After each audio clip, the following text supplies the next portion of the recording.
Welcome to G Fun Facts Online. Today, we're not just talking about dinosaurs. We're journeying back millions of years to prehistoric Montana, a world where another dynasty of reptiles ruled the waterways. These were the Crocodyliforms, the ancient, incredibly diverse relatives of today's crocodiles and alligators. Their story, written in the fossil-rich rocks of Montana, is one of adaptation, survival, and a legacy that outlasted the dinosaurs. For much of the late Cretaceous, a giant sea called the Western Interior Seaway split North America in two. Montana was on the western coast, a lush, subtropical paradise of rivers and swamps, perfect for crocodiliforms. Let's travel to our first stop, about 95 million years ago, in what's known as the Blackleaf Formation. In 2021, a student found a tiny, strange textured fossil, no bigger than a pinky tip. It turned out to be a piece of a skull from a completely new family of crocodiliform. They named it Thikarisuchus zenodentes, meaning strange-toothed sheath crocodile. This little creature, nicknamed Elton, was only about 2 feet long as a juvenile, maybe 3 feet as an adult. But its size isn't the most shocking part. Unlike nearly all its relatives, Thikarisuchus was a land dweller. Its varied, specialized teeth suggest it was an omnivore, eating plants and insects alongside small animals. A far cry from the aquatic ambush predators we picture. Even more fascinating, its bones were found clustered together in a way that suggests it was preserved inside a burrow. So here we have a small, land-dwelling, omnivorous, burrowing crocodiliform from the age of dinosaurs. This single discovery completely reshapes our understanding of crocodiliform diversity. Let's jump forward in time to about 79 million years ago into the Judith River Formation. This area was a coastal plain teeming with life. Here, the crocodiliforms were more what you might expect, but with their own specializations. We find Leidyosuchus, a medium-sized alligatorid with a skull about 16 inches long. It was a generalist predator, a classic river dweller snapping up fish, turtles, and any unwary small animal that got too close. But it wasn't alone. Living alongside it was Brachychampsa montana.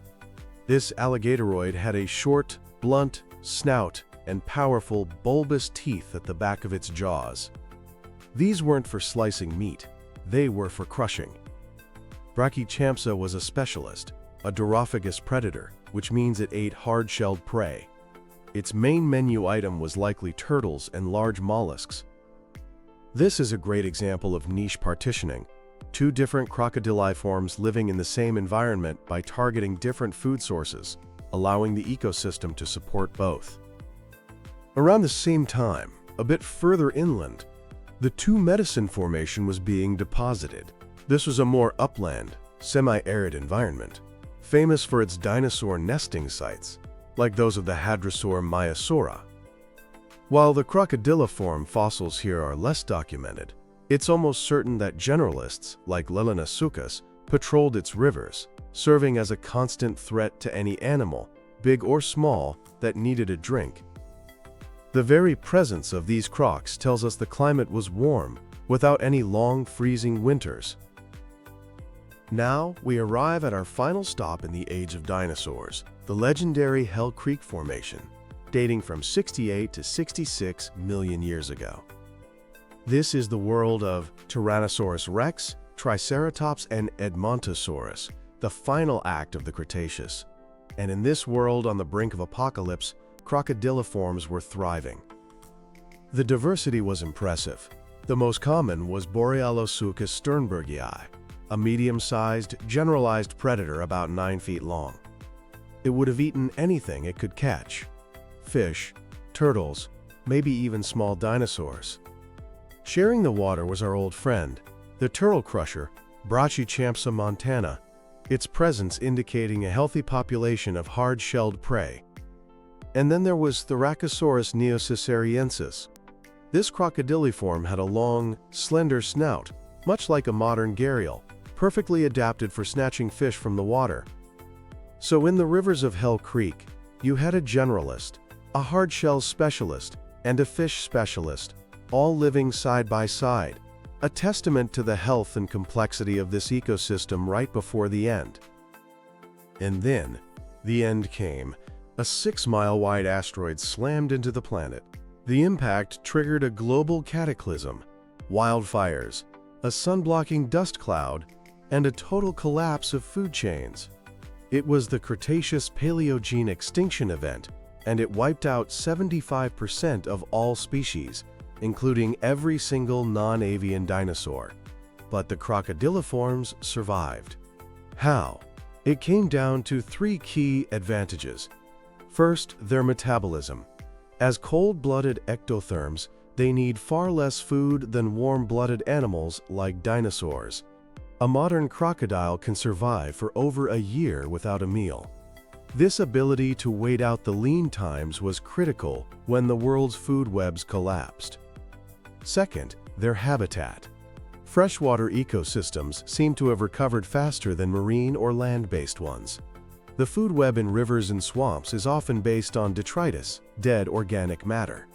In the aftermath of the impact, there would have been a massive amount of detritus, which fed small invertebrates and fish, which the surviving crocs could then eat or scavenge.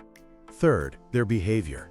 The ability to burrow, which we saw evidence for in Thikarisuchus, would have provided shelter from the immediate blast of heat and the harsh conditions that followed. A combination of low energy needs, a resilient food source, and a protective habitat allowed them to weather the storm that felled the dinosaurs. The proof is in the rocks just above the Hell Creek Formation. In the Paleocene Fort Union Formation, we find the world after the dinosaurs, and in its extensive swamps and rivers, Crocodyliforms are still there. Borealosuchus, the survivor, continued to thrive, perhaps even becoming a top predator in a world free of giant dinosaurs. But there's one more creature we need to talk about. A great example of looks can be deceiving. In these same Cretaceous and Paleocene formations, we find fossils of Champsosaurus. It looks for all the world like a gharial, with a long, thin, toothy snout. For a long time, everyone assumed it was a crocodile. But it isn't. Champsosaurus belongs to a completely separate group of reptiles, called Corystodera. Its resemblance to a gharial is a stunning example of convergent evolution, where 2 unrelated animals independently evolve similar body plans to fill a similar niche. In this case, a fast-moving fish-eater. And just like the true Crocodyliforms, Champsosaurus also survived the Great Extinction, with some later species growing even larger than their Cretaceous ancestors. The story of Montana's prehistoric Crocodyliforms is one of incredible variety and astonishing resilience. From a tiny, land-dwelling omnivore to powerful turtle crushers and adaptable river generalists, they were a crucial part of the ecosystem for tens of millions of years. Their survival of the asteroid impact is one of prehistory's greatest success stories, showcasing how their unique biology and lifestyle gave them the ultimate advantage.